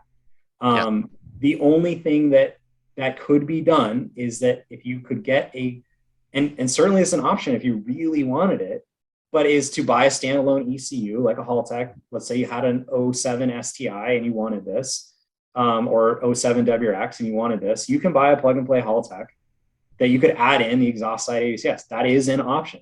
But given the world we live in, standalone ECUs, that's a whole nother topic we can talk about another time. But the reality is for most people, a standalone ECU is going to be too expensive and not legal. So for most people, not something you can drive on the street. Right. You can't, you can't reasonably drive it on the street. So for most people it's not likely an option. So well, what Brian, do you do? even on these cam position sensors, if I'm remembering right, this is the one like the 20X and Y, it's a 3-wire connector and all the US spec are 2, or is it the other way around? So intake side, we're all 3.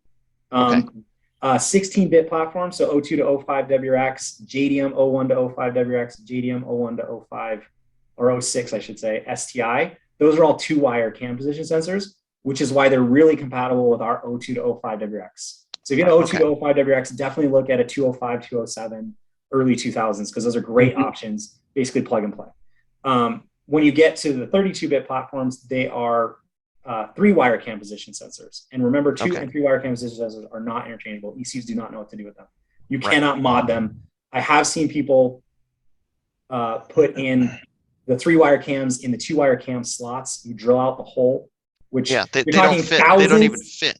They don't fit. So you're talking thousands, and that has to be static. And then you also swept the cam shaft itself, which now you've lost some of the appeal of the JDM engine. So don't do that. But in terms of the exhaust side AVCS, because I don't have a solution for exhaust side AVCS, if your car didn't come with one, this is where the problem lies. And this is where you see tuners pretty much on a daily basis on Facebook griping about this because they're getting calls all the time and they're saying, look, because I don't have the exhaust side set up properly, I really can't tune this thing because it's not going to do what you want and you're going to be mad at me. So from a mechanical perspective, that's why I reach out to guys like you and say, what is your solution? Let's say you did it. What is your ideal solution? But even then, like even AVCS aside, there's other issues with this engine. Like Sure. if Yeah, already please. if already Yeah, you're this is a spooked, mechanical lens that I don't have. I love yeah, that. Please. if already you're spooked, like there's more. But So wait, but there's wait, more. the biggest one is which catches people out is this is also a very early twin scroll turbo. Yeah. So Subaru used completely different design for the twin scroll turbo for these engines. Right. So the turbo is unique, the header that leads to the turbo is unique, and the downpipe is unique. Yep. So basically the only turbo that fits a 2X or 2Y twin scroll is that turbo. There's no aftermarket option. Right. All the headers are unique, so you can only run the factory turbo on these headers. So like there's two significantly different twin scrolls. Yeah, now you've really opened up a can of worms, because now if you want standard options, now you're putting your old turbo back on it. Yeah. Or then what we've so the STI twin scroll, that's what we commonly use. And if anybody's doing a stock location twin scroll swap, that's typically the architecture that you're using. So like if you're looking at an aftermarket twin scroll header and stuff, it's on the STI architecture, not totally this different legacy architecture. Right. Right. So then like, let's say, yes, you can bolt your stock manifold, you can convert it back to a standard scroll turbo. Plugs in and runs. I mean, that's what I always tell people, it'll run. Yeah. So then the last key piece here is that the tuning and the way that Subaru built this engine to run is a lot different than a lot of the US spec cars, in that it's a very high compression engine. Mm-hmm. So that engine from the factory was 9.5 to 1. And the way that Subaru tuned the car and designed it to run was like with a lot different timing protocols. And we had Keith from 969 Performance on, and he kind of alluded to some of this in that conversation where we were just specifically talking about twin scrolls. Sure. But it's a very different engine. And like a lot of times in Japan, they have access to, I think it's 100 octane at the pump, whereas we don't. Essentially, yeah. So basically, think about like an engine in Japan, they have to run premium, but to them, that's 100 octane. Right. Here, the best we get is like 91, maybe 93 if you're lucky. Yeah, if you're lucky. So like, let's say you get everything installed, you figure out the exhaust AVCS problem, and everything is now ready to be tuned and running, but you have pump gas and you have 9 to 1 compression on this engine. All of a sudden, like your power is much lower because it's so much easier to detonate because of that compression. Yeah. And to the point, like that we tell people anytime they're putting in a different engine than they put in, but especially when they're putting in JDM engine, this kind of goes back to the 02 to 05 WRX swaps. Like you must tune for the fuel you're going to give it, because anytime you put in a JDM ECU, especially, or JDM engine that is designed around higher octane, what we have access to here is so different that it's not going to run right. And and it's dangerous. This is why you don't put like 87 or 85 octane in your turbocharged Subaru. Same idea. Yeah, it's the same thing. We tell people all the time when they do, because we do a lot of like version 7 through 9 swaps, like JDM STI. And I tell them, before you tune it for the octane that you're going to give it, do yourself a favor and go throw like a tank of 100 in it to see what it can do. Right. Because I mean, people complain about our tuning over here, but our like base map tuning from Subaru, that's because the fuel we have is essentially junk. It's way compared to what they get in Japan. That people are like, wow, the car runs so much better on my Japanese ECU. It's like, because it has good fuel and they can tune for that. They don't have the same restrictions that we have here in that regard. Yeah. But coming back to your tuning issue, that's a serious problem that at minimum, to get it running and driving appropriately, you would have to do some sort of tuning. Right. And nobody wants to tune it. And here's the last gotcha. There's basically no parts interchangeability with a lot of the key components of that engine with anything that we had over here. So like those intake AVCS solenoids, totally different. I think actually that the pulleys are the same, but a lot of the gaskets are different. A lot of just the standard gaskets on the engine are different. So then all of a sudden, like, oh, I just need the solenoids. Like I can get them, but I have to order them. They're like 2 to 4 weeks out, and they're going to cost double or triple what the US spec part would be. And so like it's a problem. So now in terms of that though, the exhaust side AVCS piece of it, right? So if you do nothing with the exhaust side AVCS, my understanding is that because it doesn't have the oil control valve doing its job on the exhaust side, it's going to oscillate with the changes in pressure, which isn't going to blow it up, but is not good. really do you guys have a solution that you recommend to say, okay, let's say I'm going through the 20XY. Yeah. I want to make it right as I can. What would I do? Put in a non-AVCS cam. Okay. So if you put in, so pretty much, and we've worked with two people that have done this, and it's been a while, and I've heard back from both of them, and they said that it works. So I'm pretty confident that this solution worked. Yeah. All of the EJ cams have basically the same fitment. So this is like the start of this thought was, well, you can put STI cams in non-AVCS WRX heads, and it all works. Sure. Now you have to deal with the oil flow openings in the cams where applicable. But if you're removing AVCS, that's not a factor. So you put the non-AVCS cam on the exhaust side. But you have to leave the solenoid in place because the solenoid is the key oil flow path for the front cam journal. Right. Otherwise, it'll just basically cut the end of the cam off. You're gonna have serious problems then. Yeah, actually, the first person that I know that tried this years ago actually was Harvey, and so he did that, and basically the cam seized in the head. Because it didn't have any oil flow. I saw.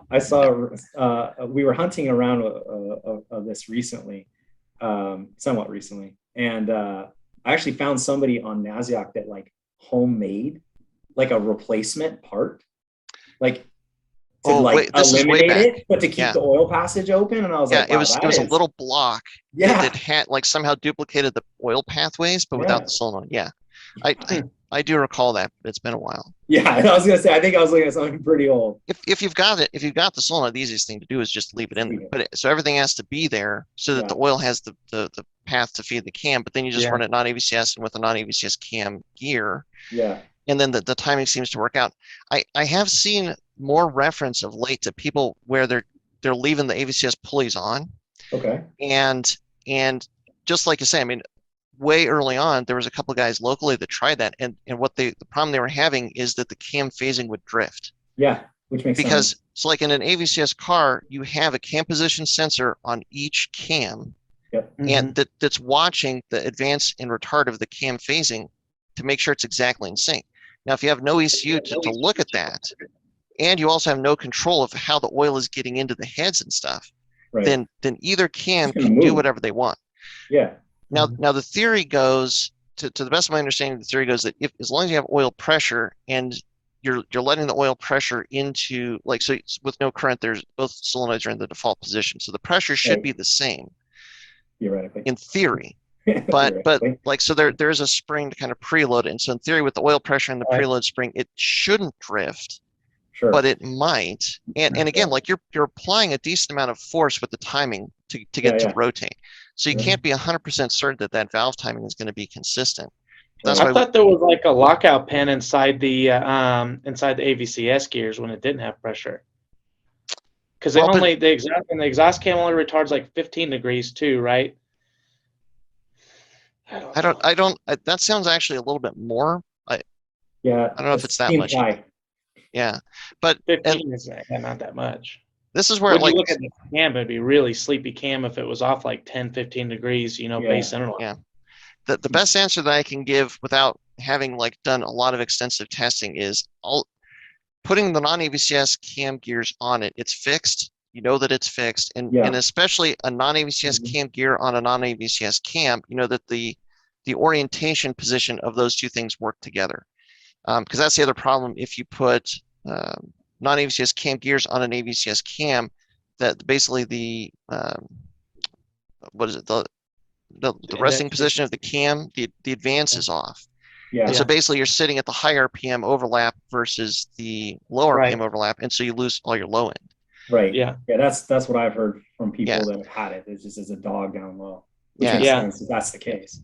Yeah, so I mean, you look at the aftermarket cams too. You look at like the AVCS and their non-AVCS counterpart, and there's usually like 10 or 15 degree difference on base center line. So you're starting off already like super, retard, and it's not going to be happy on the low end at all. Right. Yep. Right. And then I saw somebody was commenting, I want to say maybe it was if they didn't swap the cam shafts and cam gears, that you can sort of manually set the exhaust side timing couple teeth to kind of set it. Oh yeah, so it's like Yeah. 7 degrees per belt, like per tooth is it's 7 like 3 degrees. or 4 teeth or something.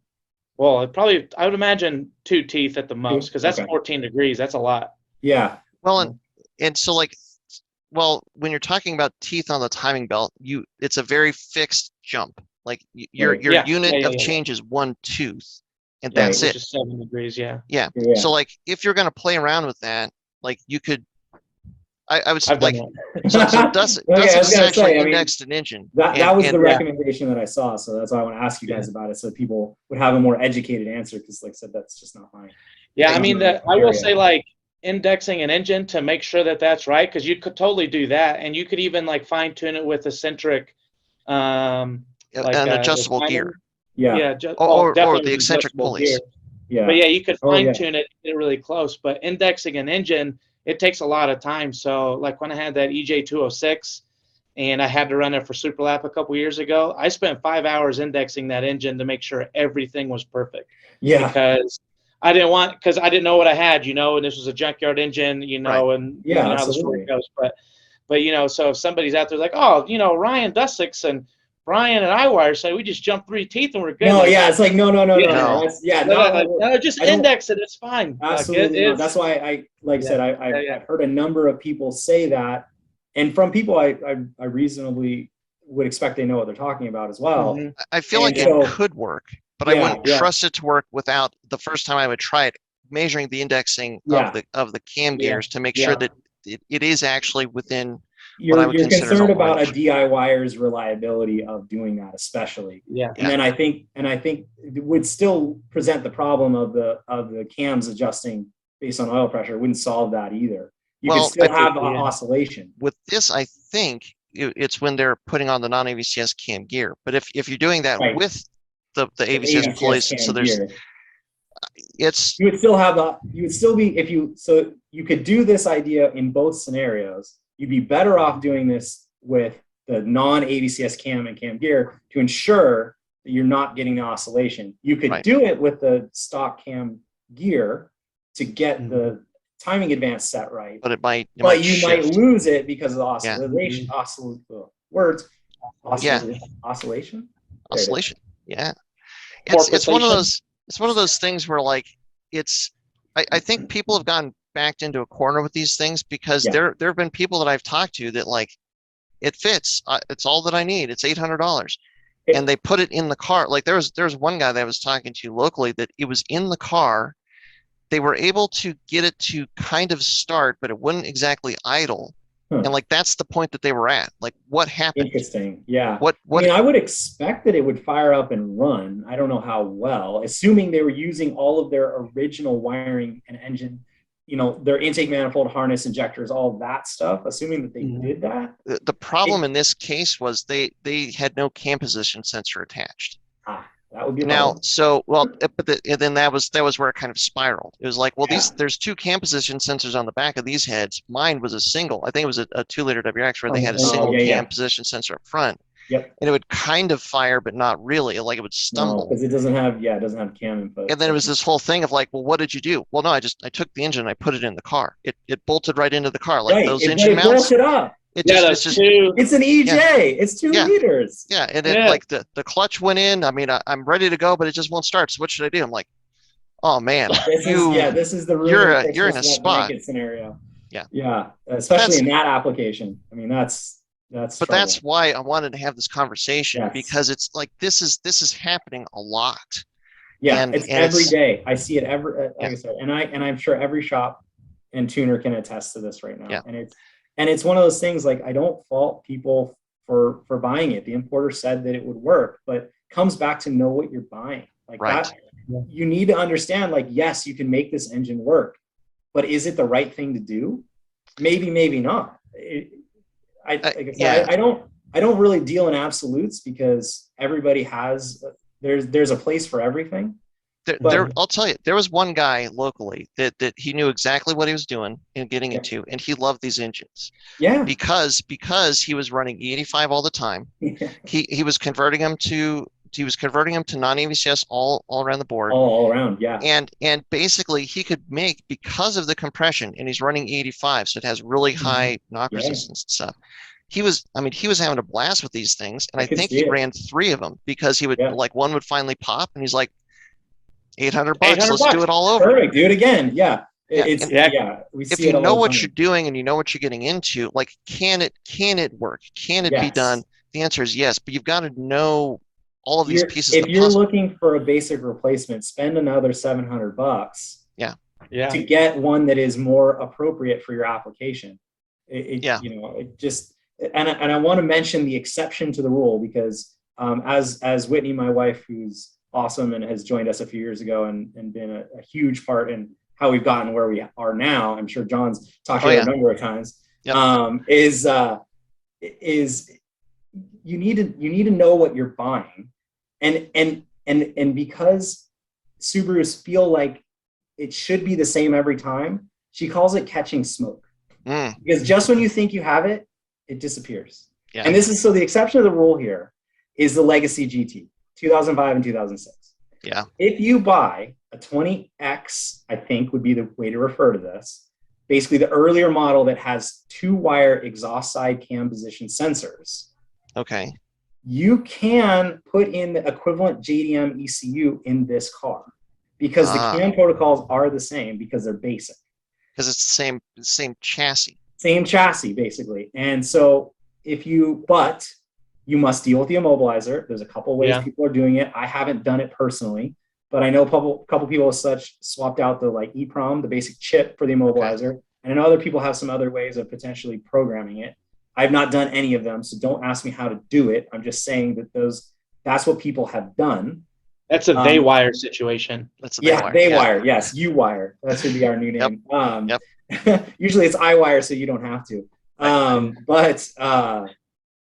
But then we actually sell an exhaust side AVCS wiring harness for that specific application. But anytime somebody calls me about that, I will not sell it to them until the car is running and driving on the JDM ECU first.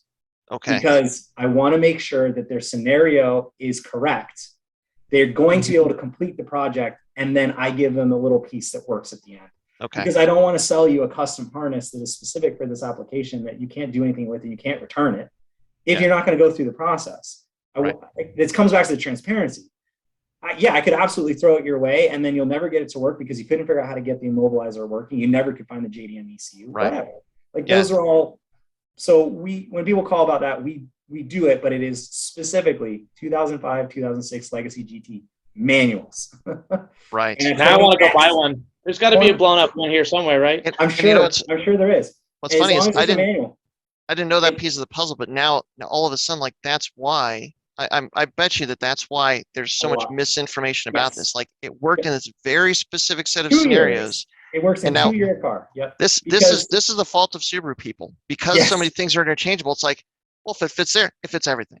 This is everything. We recently got a new puppy, and with dogs, they don't generalize. You have to train them every single time a new person comes in the room, starts all over.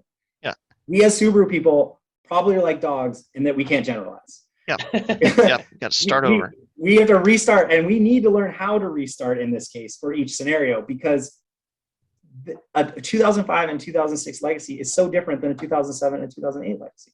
Completely. Because I have seen people do it because you can technically put in the 07 and 08 JDM equivalent ECUs in those cars with the 3-wire exhaust side cam.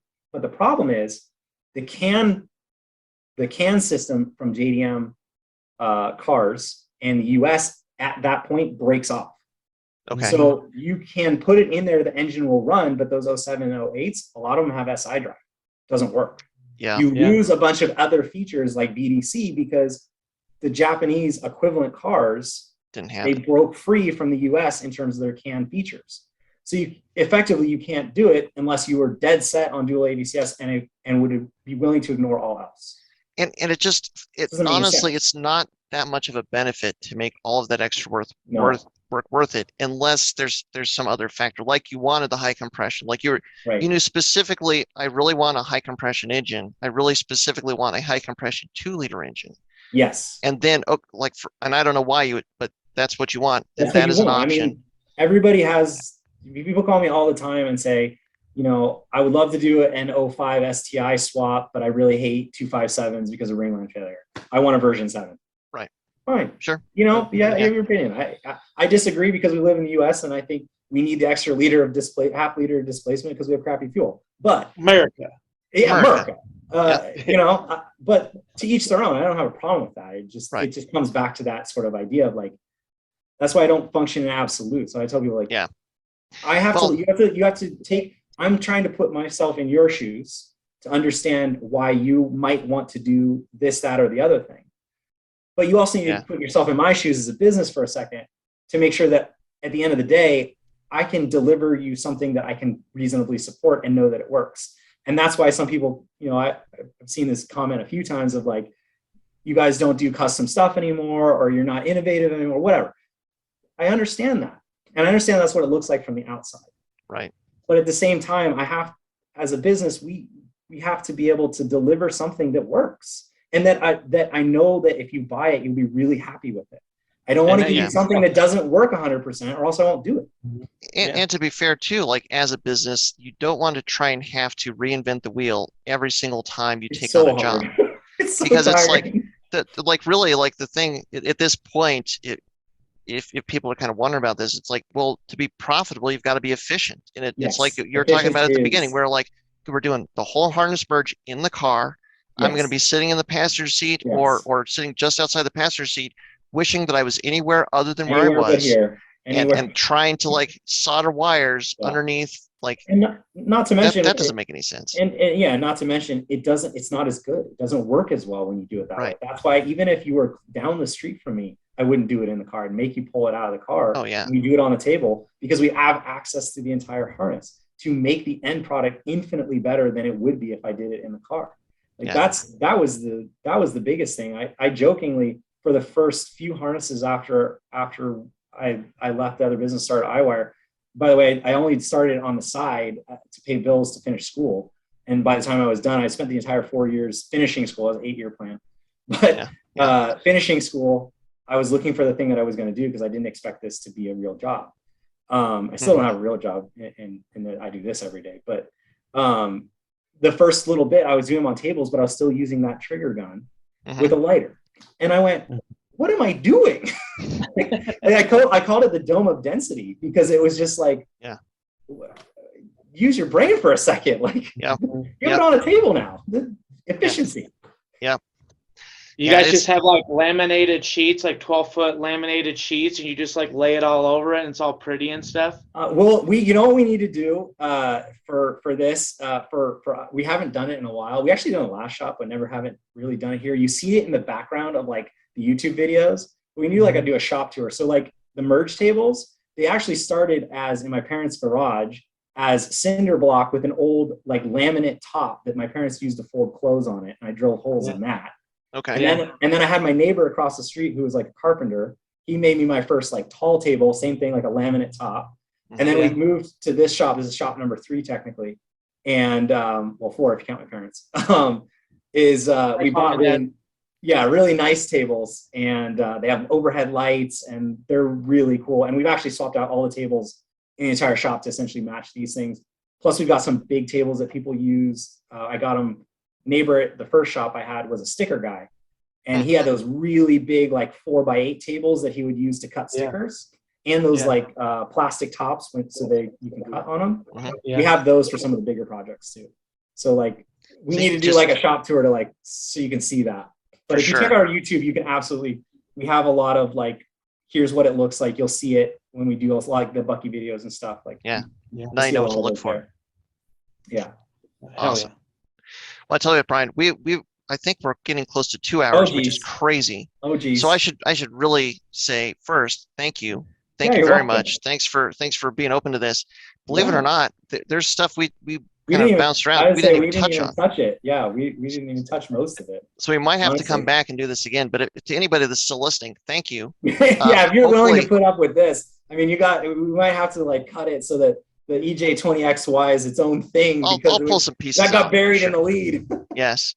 Yeah. But it's tons of good information, tons of great perspective, especially. And thanks again for making the time and sitting down and doing this. And happy to we'll do it. touch base with you once we've all recovered, and maybe we'll bring you back on and yeah, talk about more wiring stuff. If people aren't sleeping by now or beating their heads on the table and want us to do this again, let me know. I'd be happy to do it.